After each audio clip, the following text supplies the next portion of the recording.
Hello hello everyone, எப்படி இருக்கீங்க எல்லோரும்? ஸோ நம்ம வந்து electric charges and electric field பார்த்துட்ருக்கோம். Okay, I mean charges and electric field பார்த்துட்ருக்கோம். லாஸ்ட் கிளாஸில் நம்ம வந்து நியூமெரிக்கல்ஸ் பார்த்தோம், கரெக்டாக? இன்றைக்கி வந்து ரெண்டு இம்பார்ட்டண்ட்டான கான்செப்ட் பார்க்க போகிறோம். ரெண்டுமே சம்வாட் தியரி தான், சரியா? ஸோ ஃபர்ஸ்ட் வந்து எலக்ட்ரிக் ஃபீல்டுனா என்னென்னு பார்ப்போம். ஓகே, செகண்ட் வந்து எலக்ட்ரிக் டைபோல்னா என்னென்னு பார்ப்போம். ஓகே, அண்ட் நடுவில் ஒரு சின்னதாக ஒரு ரெண்டு டாபிக். ஓகே, ஒரு பாயிண்ட் சார்ஜ்னால எலக்ட்ரிக் ஃபீல்டு வந்து எப்படி வருது, அதோட மேக்னிடியூட் எப்படி கண்டுபிடிக்கிறதுங்கிறத பார்ப்போம், சரியா? அதே மாதிரி டைபோலோட ப்ராப்பர்ட்டியெல்லாம் பார்ப்போம். இதெல்லாம் இன்றைக்கி பார்க்க போகிறோம். எப்பவும் போல் சின்னதாக ஒரு ரிவிஷன். லாஸ்ட் கிளாஸ் என்ன பார்த்தோன்னா மெயினாக நியூமெரிக்கல்ஸ் பார்த்தோம், கரெக்டாக? நியூமெரிக்கல்ஸ் எதுவும் படிக்கிறதுக்கு எதுவும் இல்லை, கரெக்டாக நீங்கள் அதை ரிவைஸ் பண்ணிவிடுங்க. இப்போ வந்து கூலம்ஸ் லா, அதாவது லாஸ்ட்டுக்கு முன்னாடி வந்து நம்ம பார்த்தது வந்து கூலம்ஸ் லா. கூலம்ஸ் லா எதுக்கு யூஸ் ஆச்சு? Coulombs law is used for determining force between what, ரெண்டு சார்ஜ் Q1 அண்ட் Q2க்கு நடுவில் டிஸ்டன்ஸ் R இருந்துச்சுனாக்கா அப்போ you can derive, I mean obtain the force between them by simple formula K Q1 Q2 divided by R square, where Q1 is the charge of first one, Q2 வந்து second one ஓட charge, R வந்து distance between the two charges. Okay, and what is this K? This K is known as Coulomb's constant, கரெக்டா? And அதோட unit என்ன? 9 into 10 power minus 9 9 into 10 power minus 9 என்னது unit என்ன? அதுக்கு newton metre square per centimetre square. Newton metre square divided by coulomb square, centimetre square எப்படி வருவதுக்கு, கரெக்டாக?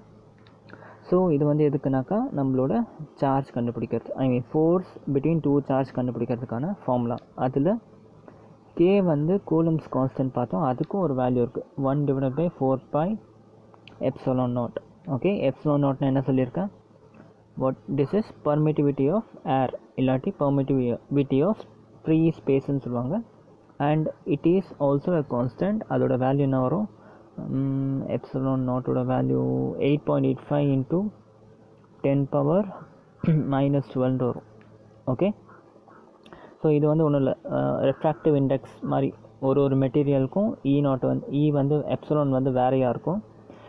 நாட்டுங்கிறது value of permittivity in air. Okay, இதுவே நீங்கள் மெர்க்குரி எடுத்தால் வேறு வந்துடும். Okay, it will be represented by it may be mercury, water, மீதி எந்த மெட்டீரியல் எடுத்தாலும் அதுக்கு வந்து வேறு வரும். But as a standard, as a constant, நாட்டை வந்து நம்ம கான்ஸ்டண்ட்டாக எடுத்துப்போம். அது வந்து ஏரோட permittivity which is nothing but 8.85 into 10 power minus 12. Okay, so இதெல்லாம் பார்த்தோம். அதுக்கப்புறம் வேக்யூமோடதை பார்த்தோம்.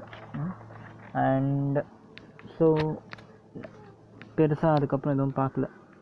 F by Fm equal to epsilon by epsilon naught equal to K. இது என்னது உங்களால் சொல்ல முடியுதா? இந்த ரேஷியோக்கு என்ன பேர்? இது தெரிஞ்சுன்னா I am successful in making you understand the concepts. Okay, so K என்னது? Dielectric constant. டயலெக்ட்ரிக் கான்ஸ்டன்ட்னா ஒன்றும் இல்லை, ratio between the given medium and the medium of air.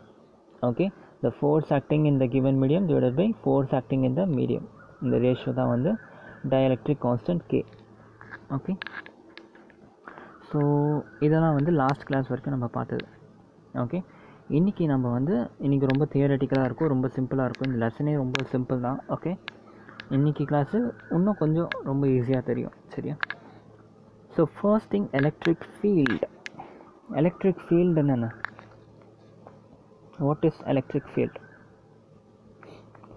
Electric field தெரியறதுக்கு முன்னாடி இதோட கசின் மேக்னெட்டிக் ஃபீல்டு, அதை பற்றி பார்ப்போம்.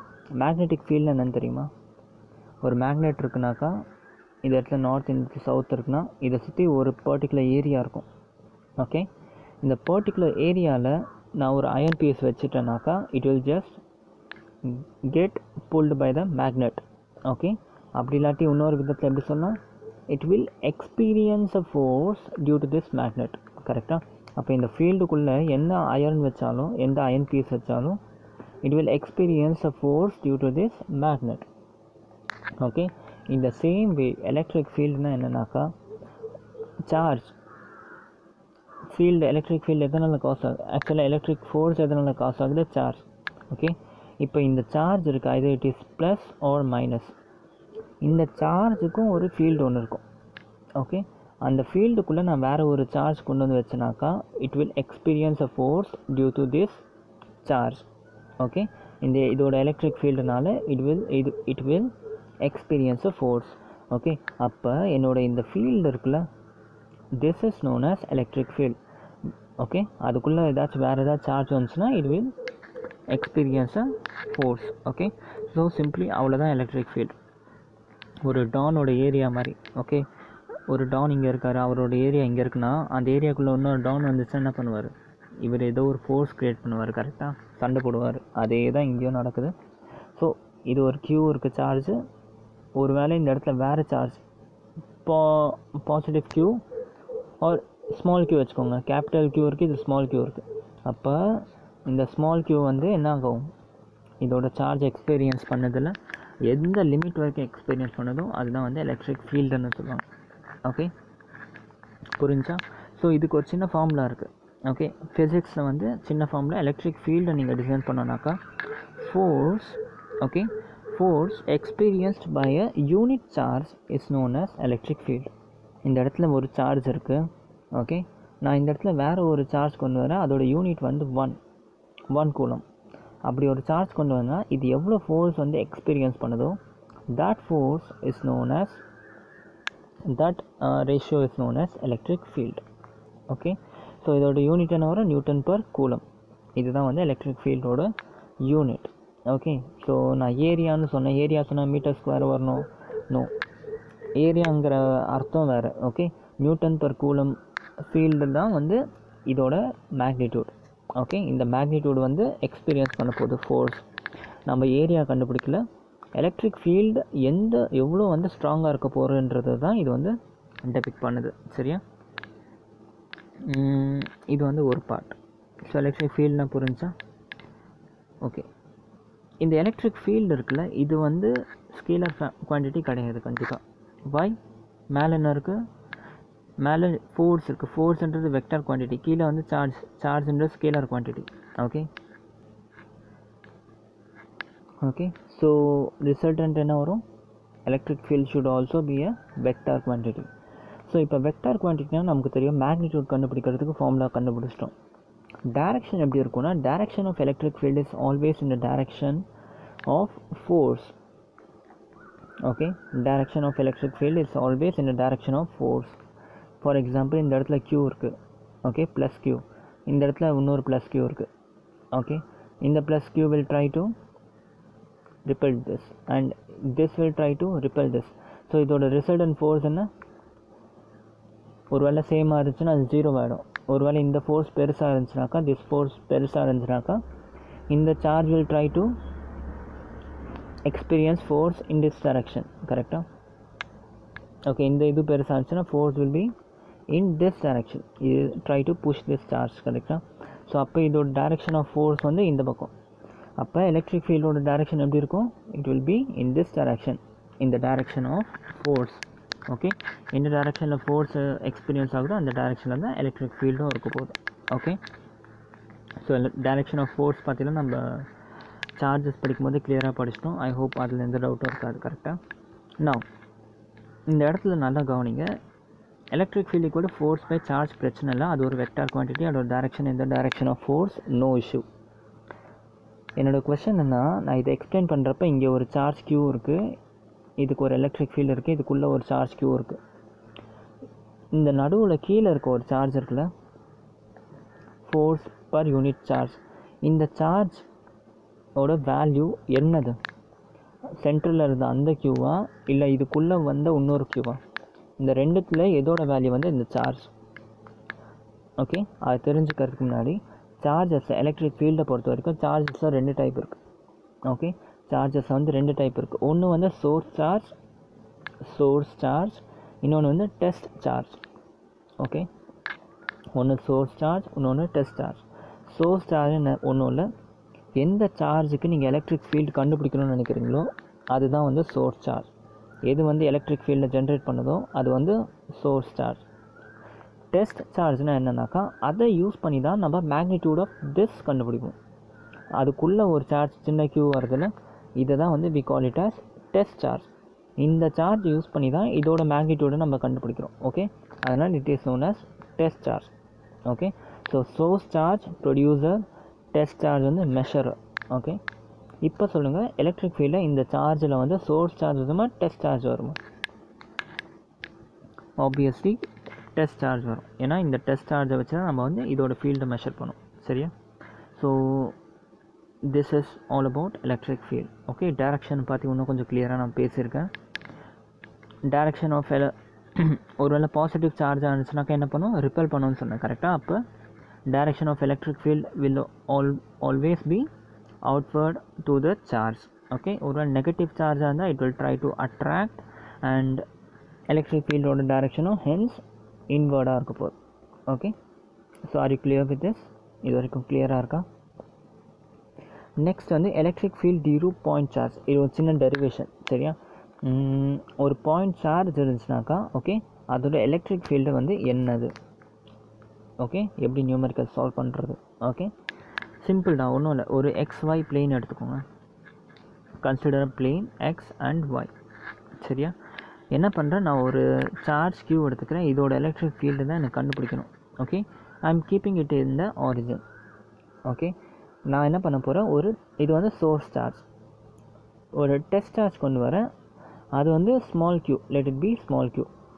ஓகே, அண்ட் சோர்ஸ் சார்ஜுக்கும் டெஸ்ட் சார்ஜுக்கும் நடுவில் let us assume a position vector r. Okay, position வெக்டார்னா என்ன? ஆரிஜின் கூட சேர்த்து விட்டோம்னா it is known as position vector. Okay, source charge எடுத்துருக்கேன், டெஸ்ட் சார்ஜ் எடுத்துருக்கேன், அதுக்கு நடுவில் இருக்க டிஸ்டன்ஸ் r. டெரிவேஷன் எழுதுகிறப்ப எப்போவுமே இந்த மாதிரி பேசிக் பாயிண்ட்லாம் எழுதிட்டு அதுக்கப்புறம் டெரிவேஷன் எழுதுங்க. சரியா? ஃபார் எக்ஸாம்பிள் இங்கே எழுதியிருக்கேன், let us take xy plane and we keep a source charge at q in the origin. Okay, and a test charge small q at a distance of r. Okay, now electric force between, இப்போ இந்த diagram நல்லா பாருங்கள். இது ஒரு q, இது வந்து small q, நடுவில் distance r. உங்களால் இப்போ இதுக்கு ஃபோர்ஸ் கண்டுபிடிக்க முடியுமா? ஆல்ரெடி நம்ம படிச்சிட்டோம் கரெக்டாக. Force equal to k into q1 q2 by r².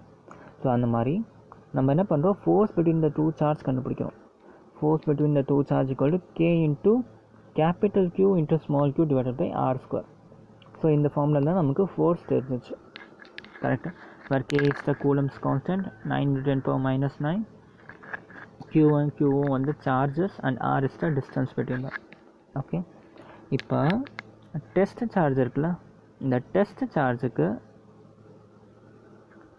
ஆக்சுவலாக இப்போ நமக்கு என்ன தெரியும், எலக்ட்ரிக் ஃபீல்டோட ஃபார்முலா என்ன? Force per unit charge. Okay, இந்த யூனிட் சார்ஜ் என்ன? Test charge. ஸோ நான் என்ன பண்ணுறேன், எலக்ட்ரிக் ஃபீல்டோட ஃபார்முலாவை எழுதுகிறேன். Electric field equal to force per unit charge. கரெக்டாக? இப்போ நல்லா கவனிங்க, நமக்கு ஃபோர்ஸோட வேல்யூ கண்டுபிடிச்சிட்டோம் ஈக்குவேஷன் 1ல். Just substitute the value of force here. அப்போ என்ன வரும், k capital Q into small q divided by r² into small q.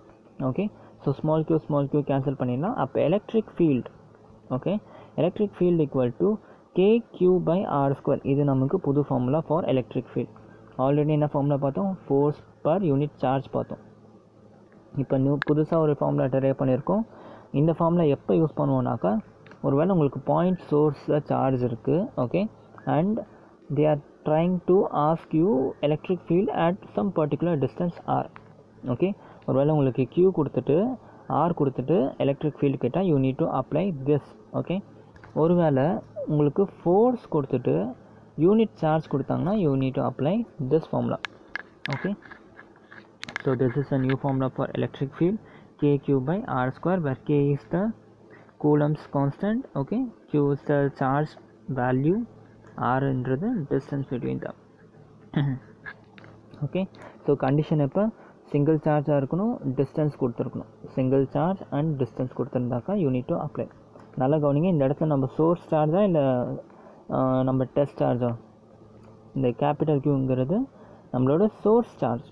Okay, test charge தான் நமக்கு கேன்சல் ஆகிடுச்சுல இந்த இடத்துல. ஓகே, ஸோ புரியுதா? நான் எலக்ட்ரிக் ஃபீல்டும் என்ன சொல்லியிருக்கேன், இதுவும் ஒரு வெக்டார் ஃபார்ம் கரெக்டாக. ஸோ ஸோ வெக்டார் ஃபார்ம்லேயே இதோட ஈக்குவேஷன் ஒன்று எழுதுகிறோம். எப்படின்னாக்கா வெக்டார் என்னோடய வீடியோ பார்த்தீங்கன்னா தெரியும். இது வந்து மேக்னிடியூடை நம்ம வெக்டாரை கன்வெர்ட் பண்ண என்ன பண்ணோம், ஒரு யூனிட் வெக்டார் கூட மல்டிப்ளை பண்ணணும். இந்த இடத்துல யூனிட் வெக்டார்ன்றது r cap. Okay, and r cap equal to என்னது, r vector divided by modulus of r vector. Okay, magnitude of r vector. So அதை இங்கே சப்ஸ்டியூட் பண்ணாக்க என்ன ஆகிடுச்சு, E into Q into R vector divided by R square into R. அதாவது இந்த R cap equal to R vector divided by R. கரெக்டாக? So அதுதான் இங்கே சப்ஸ்டியூட் பண்ணாக்கா you will get a new formula. புரியுதா? இது வந்து வெக்டார் ஃபார்முலா. எப்போல்லாம் உங்களுக்கு வந்து ஆர் வெக்டார்ன்ற மாதிரி கொடுத்துருக்காங்களோ அப்போல்லாம் நீங்கள் இந்த ஃபார்முலா யூஸ் பண்ணணும். ஓகே, ஒரு டைம் என்னென்னா ஆரை வந்து வெக்டாரை டேரெக்டாக கொடுக்காம இதுவாக கொடுத்துருவாங்க, கோஆர்டினேட்ஸை கொடுத்துருவாங்க, எக்ஸ் கமா ஒய் கமா ஜெட்ன்ட்டு. ஃபார் எக்ஸாம்பிள் சார்ஜ் வந்து 10 கூலம் கொடுத்துருவாங்க. ஓகே, ஆர் வந்து பொசிஷன் வெக்டார் வந்து 1,2,3 கொடுத்துருவாங்க. And find okay electric field at the point p where position vector equal to 3,2,0 இப்படி கொடுத்துருவாங்க. ஓகே, அப்போ இப்படி கொடுத்தாக்க என்ன பண்ணுங்கள், இந்த ஆர் வெக்டார் கூட இந்த ஆர் வெக்டரை மைனஸ் பண்ணிவிட்டு கீழே வந்து மேக்னிடியூட் ஆஃப் இந்த மைனஸ் பண்ண result. Okay, I hope so இது உங்கள் 11th கான்செப்ட் தான் தெரிஞ்சிருக்கும்னு நினைக்கிறேன். ஜஸ்ட் இந்த பொசிஷன் வெக்டாரையும் இந்த பொசிஷன் வெக்டார் மைனஸ் பண்ணால் distance between the okay and அதோட மேக்னிடியூடோட கியூப். ஓகே, கிளியரா? இது வரைக்கும் கிளியரா? With this electric field concept முடிஞ்சு. ஓகே, நம்ம என்ன பார்த்துருக்கோன்னா எலக்ட்ரிக் ஃபீல்டுன்னு என்னென்னு பார்த்தோம். எலக்ட்ரிக் ஃபீல்ட்னா ஏரியா. ஓகே, டவுனோட ஏரியா தான் எலக்ட்ரிக் ஃபீல்டுன்னு சொல்லுவோம். சரியா? அது எவ்வளோ ஃபோர்ஸ் எக்ஸ்பீரியன்ஸ் பண்ணுறது அப்படிங்கிறதுக்கு ஒரு ஃபார்முலா பார்த்தோம். இது ஒரு ஃபார்முலா. அண்ட் பாயிண்ட் சோர்ஸாக இருந்துச்சுன்னா என்ன ஃபார்முலா அப்படிங்கிறத பார்த்தோம். ஓகே, இப்போ அடுத்து எலக்ட்ரிக் டைபோல். எலக்ட்ரிக் டைபோல்னா என்ன? ரொம்ப சிம்பிள். எலக்ட்ரிக் டைபோல்னா ரொம்ப சிம்பிள். ஃபர்ஸ்ட் டெஃபினிஷன் பாருங்க. It is a system okay of two unlike charges. Okay, இந்த இடத்துல ஒரு சின்ன வேர்டு எழுதிக்கோங்க. Two identical okay unlike charges separated by a distance. Okay, electric dipole na ஒன்றும் இல்லடா, ஒரு ரெண்டு charges but they should be unlike. ஒன்று பாசிட்டிவ் சார்ஜ், இன்னொன்று நெகட்டிவ் சார்ஜ்.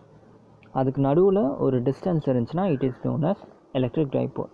ப்ரொவைடட் கண்டிஷன் என்னன்னாக்கா இந்த சார்ஜோட மேக்னிடியூடும் இந்த சார்ஜோட மேக்னிடியூடும் it should be same. Okay, electric dipole என்னன்னாக்கா it is a system of two unlike identical charges separated by a distance. Okay, so இப்படி ஒரு கண்டிஷன் இருந்துச்சுன்னா தான் இது வந்து எலக்ட்ரிக் டைபோல்னு சொல்லுவோம். ஓகே, இப்போ இது ரெண்டுத்துக்கும் நடுவில் இருக்க டிஸ்டன்ஸ் என்னவாக இருக்கும்? 2a. நிறைய பேருக்கு இந்த 2aல டவுட் இருக்கும். எதுக்கு வந்து -q +q நடுவில் நம்ம எக்ஸ்ன்னு எடுக்கல, ஒய்ன்னு எடுக்கல, ஏன் வந்து 2aன்னு எடுத்திருக்கோம்? Simple logic. நெகட்டிவ் சார்ஜோட இன்ஃப்ளூயன்ஸ் எவ்வளோ தூரம் இருக்கும்? It will B up to a radius a. Let me assume a radius a. அதே மாதிரி சேம் அமௌண்ட் ஆஃப் சார்ஜ் பாசிட்டிவில் இருந்துச்சுன்னா அதே மாதிரி தான் a இருக்கும் இங்கேயும். கரெக்டாக? அப்போ இது ரெண்டுத்துக்கும் நடுவில் ஆப்வியஸாக என்ன டிஸ்டன்ஸ் இருக்கும்? a + aவாக இருக்கும். கரெக்டாக? இது ரெண்டும் ஓவர்லேப் ஆகி ஈக்குலிபிரியமில் இருக்குமா? இருக்காது. கரெக்டாக? இது ரெண்டும் வந்து ஜஸ்ட் இப்படி வந்து ஜாயின் ஆகிருக்கும். It will never overlap each other. அப்போ இதோட மேக்னிடியூட் இதோட டிஸ்டன்ஸ் ஏவாக இருந்தால் இதோட டிஸ்டன்ஸும் ஏவாக தான் இருக்கும். பிகாஸ் நம்ம அசம்ஷன் என்ன, ரெண்டும் வந்து சேம் சார்ஜ் சேம் மேக்னிடியூட். அப்போ distance between them is obviously 2 times of a. Okay, அது புரியுதா? நவ் இந்த எலக்ட்ரிக் டைபோல் வந்து ஸ்கேலாரா வெக்டாரா? The quantity which represent strength of dipole. Okay, இது வந்து இன்னொரு விதத்தில் சொல்லலாம். எலக்ட்ரிக் டைபோல் வந்து என்னென்னா சிம்பிளாக okay it represent the strength of dipole. Okay, இது வந்து டைபோல் மொமெண்ட்டுக்கு என்ன சொன்னேன்னாக்கா, எலக்ட்ரிக் டைபோல் கிளியர் ஆகிடுச்சுனாக்கா, எலக்ட்ரிக் டைபோல் கிளியர் ஆகிங்களா, -q +q ரெண்டுத்துக்கும் சேம் மேக்னிடியூட் இருந்துச்சுனாக்கா it is known as electric dipole. Electric dipole is nothing but a system. Okay, ஒரு டப்பா, இந்த டப்பாக்குள்ளே இந்த மாதிரி சார்ஜஸ்னால் we call it as electric dipole. Okay, இப்போ இந்த டப்பா வந்து எவ்வளோ ஸ்ட்ராங்காக இருக்குதுன்னு தெரியணும்னா okay we need to look into dipole moment. இந்த வார்த்தை வந்து ரொம்ப அதிகமாக கேட்பீங்க. டைபோல் மொமெண்ட் ரொம்ப அதிகமாக நீங்கள் கேட்பீங்க. ஓகே, Dipole moment என்னன்னா it is a quantity which is used to represent the strength of this dipole. Okay, அதுதான் வந்து டைபோல் மொமெண்ட்னு பார்ப்போம் நம்ம. ஓகே, ஸோ இந்த டைபோல் மொமெண்ட் பி, இதை வந்து டெபிக் பண்ணுறது வந்து பியில். ஓகே, ஸோ இந்த டைபோல் மொமெண்ட்டோட ஸ்ட்ரென்த் என்னன்னாக்கா Q இன்ட்டு 2A. சார்ஜ் ஏதாச்சும் ஒரு சார்ஜ், ஓகே, ரெண்டு சார்ஜ் கிடையாது, ஏதாச்சும் ஒரு சார்ஜோட வேல்யூ மேக்னிடியூட் மட்டும் இன்ட்டு டிஸ்டன்ஸ் பிட்வீன் தம் பண்ணோம்னா we will get the dipole moment. Okay, dipole moment அதாவது நம்ம பியோட வேல்யூ எவ்வளோக்கு எவ்வளோ அதிகமாக இருக்கோ அதுக்கு அவ்வளோக்கு அவ்வளோ என்ன இருக்க போகுது, இது வந்து அந்த டைபோல் வந்து அவ்வளோ ஸ்ட்ராங்காக இருக்கும்னு அர்த்தம். சரியா, புரியுதா? அந்த டைபோலை வந்து நம்ம பிரிக்கிறது கஷ்டம். சிமிலர்லி இந்த டைபோலும் வந்து இந்த எலக்ட்ரிக் டைபோலும் வந்து என்னதுனாக்கா இதுவும் ஒரு வெக்டார் குவான்டிட்டி. ஓகே, அண்ட் இதோட டைரக்ஷன் எப்படி இருக்கும்னாக்கா நெகட்டிவ் டு பாசிட்டிவ். இதெல்லாம் ஞாபகம் வச்சுக்கோங்க, theory point. Dipole, electric dipole is a vector quantity and அதோட direction will be from minus to plus. Okay, total charge வேணும்னா என்ன பண்ணணும், plus q and minus q பண்ணுவோம், டோட்டல் சார்ஜ் will be 0. அப்போ ஒரு எலக்ட்ரிக் டைபோலில் total charge will be always equal to 0. Okay, ஏன்னா plus q and minus q பண்ணாக்கா you will get 0. Total electric field will never be equal to 0. ஏன்னா இந்த இடத்துல ஒரு சார்ஜ் இருக்குது, இந்த இடத்துல ஒரு சார்ஜ் இருக்குது, இது மைனஸ் q, இது ப்ளஸ் q. ஓகே, இந்த இடத்துல நான் ஒரு பாயிண்ட் கன்சிடர் பண்ணாக்க என்ன ஆகும், இந்த பாயிண்ட்க்கு வந்து இதோட எலக்ட்ரிக் ஃபீல்டு நிறைய வந்து எக்ஸ்பீரியன்ஸ் ஆகும், இதோட எலக்ட்ரிக் ஃபீல்டு வந்து கம்மியாக எக்ஸ்பீரியன்ஸ் ஆகும். பட் ஆன் த ஹோல் நம்ம என்ன சொல்லலாம், இது வந்து ஒரு எலக்ட்ரிக் ஃபீல்டு வந்து எக்ஸ்பீரியன்ஸ் பண்ணிக்கிட்டே இருக்க போகுது. Okay, wherever be the point within this circle. Okay, எங்கே வச்சாலும் எலக்ட்ரிக் ஃபீல்டு எக்ஸ்பீரியன்ஸ் பண்ணும். ஓகே, அதனால் total electric field will never be equal to 0. இதெல்லாம் வந்து தியரி கொஷின்ஸாக கேட்பாங்க, அதில் இன்க்ளூட் பண்ணியிருக்கேன். ஓகே, ஏன்னா due to different position of the vector. Okay, so with this இந்த கான்செப்ட் எல்லாம் புரிஞ்சா, எலக்ட்ரிக் டைபோல் என்னன்னு புரிஞ்சா. ஓகே, ஸோ இப்போ அடுத்து ஒரு முக்கியமான ரொம்ப தியரியான ஒரு concept, electric field line. Okay, electric field line 2 mark question 3 mark question நிறைய கேட்பாங்க. எலக்ட்ரிக் ஃபீல்ட் லைன்னா ஒன்றும் இல்லை, these are those curve in an electric field, okay, at which drawing a tangent on it we get a direction of electric field at that point. Okay, simple. Electric field na onnum illa, idu q, idu vandu ingiyum q, idu plus, idu minus, electric dipole. Okay, நான் என்ன சொன்னேன், இதுக்கு நடுவில் ஒரு field ஒன்று create ஆகும். Okay, அந்த ஃபீல்டுக்கு நடுவில் நம்ம ஏதாச்சும் வச்சோம்னா இது வில் எக்ஸ்பீரியன்ஸ் அ ஃபோர்ஸ். கரெக்டாக, அதோட டைரெக்ஷன் என்ன, பாசிட்டிவ் டு நெகட்டிவ்னு பார்த்தோம். ஓகே, ஸோ இந்த கர்வ் ஒன்று வரைஞ்சிருக்கோம்ல, இதுதான் வந்து electric field line. Okay, this is known as electric field line. இப்போ இந்த எலக்ட்ரிக் ஃபீல்ட் லைனில் ஒரே ஒரு ஃபீல்ட் லைன் மட்டும் எடுத்துக்கிறேன். ஓகே, இந்த ஃபீல்ட் லைனில் எனக்கு வந்து எலக்ட்ரிக் ஃபீல்டோட டைரக்ஷன் வேணும், என்ன பண்ணணும், ஏதாச்சும் ஒரு பாயிண்ட் எடுத்துகிட்டு அதுக்கு டேஞ்சன்ட் வரைஞ்சேன், இது வந்து it will show the direction of electric field line. Okay, so இந்த இடத்துல நான் டேஞ்சன்ட் வரைஞ்சேன், இட் வில் ஷோ இந்த பக்கம் ஃபீல்ட் லைன் போகுது, இந்த பக்கம் ஃபீல்ட் லைன் போகுது, இந்த பக்கம் ஃபீல்ட் லைன் போகுது. ஸோ அதுதான் இங்கே சொல்லியிருக்காங்க. These are the curve in an electric field, okay, at which by drawing a tangent on it we get a direction of electric field at that point. Okay, clear-ஆ இருக்கா? So இப்போ இந்த electric field லைனுக்கு சில properties இருக்குது. Okay, so அதில் முக்கியமான ப்ராப்பர்ட்டிஸ்னால் நான் இங்கே முக்கியமான ப்ராப்பர்ட்டிஸில் முக்கியமாக ஒரு 2-3 புக்கை ரெஃபர் பண்ணிவிட்டு மொத்தமாக ஒரு 6 ப்ராப்பர்ட்டி ரொம்ப சின்னதாக இருக்குது. புக்ஸ் எல்லாம் பார்த்தா மேபி கொஞ்சம் கன்ஃபியூசிங் பாயிண்ட்ஸாக இருக்கும். ரொம்ப சிம்பிளிஃபைடாக நான் இங்கே எழுதி வச்சுருக்கேன், உங்களுக்கு புரிஞ்சிடும் ஈஸியாக. First property is very simple. சரியா, electric field line okay start from positive charge and end in negative charge. இது எல்லாருக்குமே தெரிஞ்ச விஷயம். கரெக்டாக, டைரக்ஷன் ஆஃப் எலக்ட்ரிக் ஃபீல்டு படிக்கும்போது சொன்னேன், பாசிட்டிவ் டு நெகட்டிவ் அது வந்து மூவ் ஆகும். Okay, second tangent gives direction of electric field. இப்போ தான் பார்த்தோம், எலக்ட்ரிக் ஃபீல்டோட டைரக்ஷன் வேணும்னாக்கா நம்ம என்ன பண்ணணும், இந்த எலக்ட்ரிக் ஃபீல்ட் லைனில் ஒரு டேஞ்சன்ட் வரையணும். அப்படி tangent வரைஞ்சோம்னா you will get direction of the electric field. Okay, and third thing என்ன, field line never intersect with each other. No two field line will intersect each other. For example, இந்த இடத்துல ஒரு charge, இந்த இடத்துல ஒரு charge, இது positive to negative move ஆகுது, இதுவும் வந்து பாசிட்டிவ் டு நெகட்டிவ் மூவ் ஆகுது. எந்த சார்ஜுமே வந்து இந்த மாதிரி கிராஸ் ஆகி மூவ் ஆகி வராது. கரெக்டாக, இது எல்லாமே வந்து நியர்லி எல்லாத்துக்கும் பேரலாக இருக்க ட்ரை பண்ணும். and no two electric field will join intersect each other. Most important property. சரியா? அடுத்து electric field line never form a closed loop.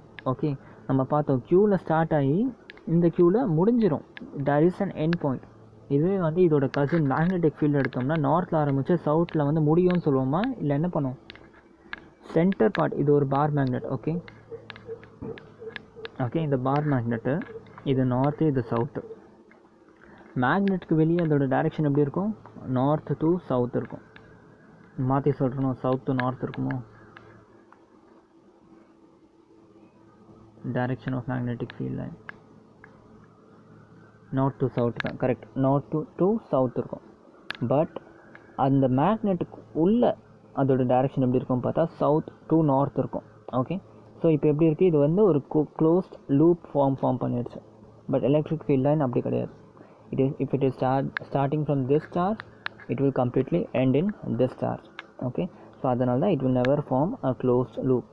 Okay, அதே மாதிரி ஒருவேளை உங்களோட எலக்ட்ரிக் ஃபீல்ட் லைனை இப்படி க்ளோஸாக வரைஞ்சோம்னா என்ன அர்த்தம்னா, இந்த இடத்துல நான் வேறு ஏதாவது சார்ஜ் வச்சுன்னா it will experience a strong force. Okay, ஏன்னா ஃபீல்ட் லைன்ஸ் ரொம்ப அதிகமாக இருக்குது, அப்போ ஃபோர்ஸ் அதிகமாக இருக்குது. ஓகே, அதுவே வந்து என்னோடய எலக்ட்ரிக் ஃபீல்ட் லைன்ஸ் ரொம்ப தூரமாக இருந்துச்சுனாக்கா இந்த இடத்துல சார்ஜ் வச்சுன்னா it will experience a lesser force. Okay, fifth point. அடுத்து வந்து uniform electric field lines R always parallel to each other. ஒருவேளை வந்து எலக்ட்ரிக் ஃபீல்ட் லைன் வந்து இப்படி யூனிஃபார்மாக இருந்துச்சுனாக்கா அது வந்து பேரலாக இருக்கும். அப்போனா இப்படி uniform electric field line are always parallel to each other. Okay, so with this the properties of electric field line முடிஞ்சு. இப்போ அடுத்து இன்னொரு டெரிவேஷன் ஒன்று இருக்குது. Okay, electric field line due to parallel source அப்படின்ட்டு வரும். சரியா? அது என்னென்னு ஒரு என்சிஆர்டியில் என்ன லாங்குவேஜ் யூஸ் பண்ணியிருக்காங்கன்னு பார்க்குறேன். ஓகே, வித் திஸ் இன்றைக்கி நம்ம முடிச்சுக்கலாம். ரிவைஸ் பண்ணுங்கள், ப்ராப்பராக படிங்க, நோட்ஸ் கரெக்டாக எடுங்க. அண்ட் ரொம்ப சிம்பிள் டெரிவேஷன்ஸ் இதெல்லாம் இன்றைக்கே படிச்சிருங்க. ரொம்ப சிம்பிளான டெரிவேஷன் அண்ட் இம்பார்ட்டன்ட் கூட. Okay, with this we will wind up. Take care, all the best and goodbye.